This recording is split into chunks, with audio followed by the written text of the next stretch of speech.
Scouting is the best way to find new players to fit your squad, yet a lot of people still don't utilize it to its full potential. Having a good scouting setup is essential to improving your squad and finding world-class talent from all over the globe, so it's important to know how it all works. This video will give you an ultimate scouting guide for Football Manager 23 so that you can be sure to make the most out of this feature.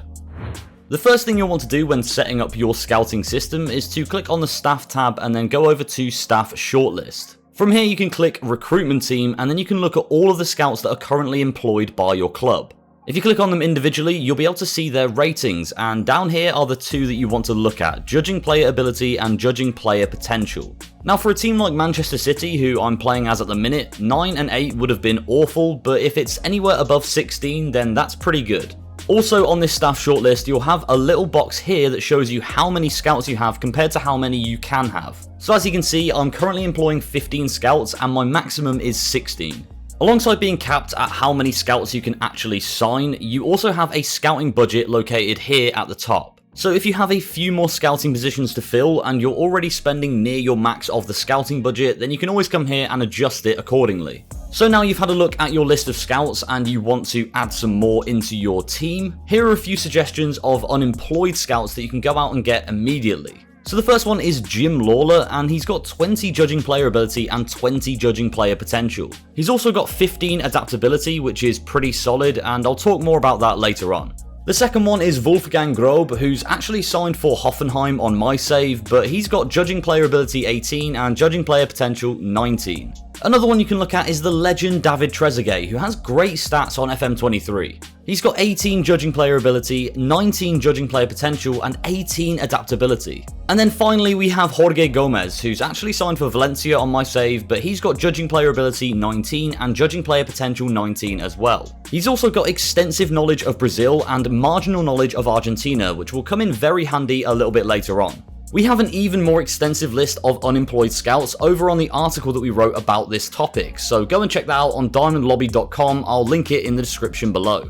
So now we come on to the actual scouting assignments, which is the most important thing when setting up your network. Here you've got 4 options of how you can scout players. So firstly, you can scout a specific player, or you could scout a team, you could scout a league/nation, or you could scout an entire region. So the most simple form of scouting you can do is to scout an individual player. So if I want to scout this player, Mikel Merino, I can come over to reports here and then go down to scout report. Then from here you'll be able to click a button that says scout player, and in a few days you'll get a full-on report of how good that player actually is. The second assignment you can set for scouts is to scout an entire team, either for players or if you're coming up against them next. And to do this, come on to scouting and then go over to scouting coverage and you can click match and team analysis. Now on this page you've got 3 options. You can either scout your next opponents, you can scout a specific match that's going on that doesn't include your team, or you can just scout a specific team in general. So for example, if I wanted to scout Leicester City, I could just type it into this bar here, click Leicester and then confirm.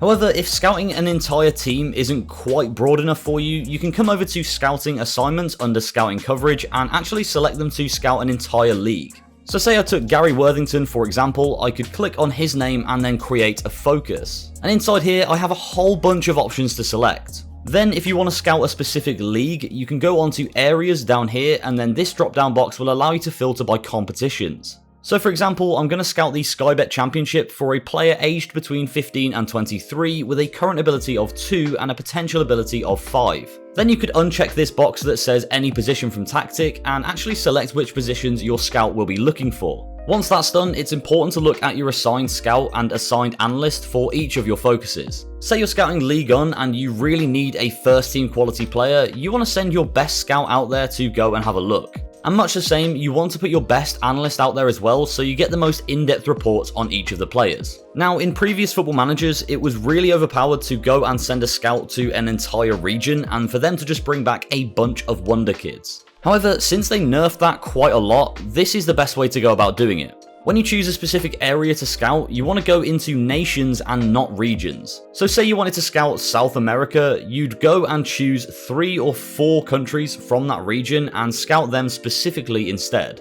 So for the example of South America, you could choose Brazil, Argentina, and then Chile. This is going to eliminate a lot of the rubbish players that your scout would have brought back if you'd selected an entire region, so it'll speed up the process a lot in the long run. Another way to speed up the process is by looking at the adaptability of each of your scouts. Now, of course, judging ability and judging potential are two very important stats, but adaptability is maybe even more important. If they have high adaptability, it means they can go to a new region or a new country that they're not experienced in and bring back reports much quicker. If their adaptability is low, they'll have to spend a lot of time out there getting to know the area, getting to know the league, and the reports will just trickle through very slowly. Also, it's important to look at the world knowledge of your scouts, so if you come onto scouting and then go over to scouting coverage and scouting assignments, the world knowledge tab is just next to scouts up here. Once you click on this, you're going to get a rough idea of which regions your scouts know the best. So there'll be a list down here telling you their knowledge of each area, and this is really good information to know. So say I sent a scout out to Africa, it's going to take them a long time to come back with any reports as they don't know the area very well. But if I sent them to Northern America, it's more than likely that they're going to come back within a few weeks. So when you're setting up a scouting assignment, make sure to come and look at the World Knowledge tab to check which region will be the quickest to get results from. If this video helped you out, then make sure to watch this other Football Manager 23 video on screen now.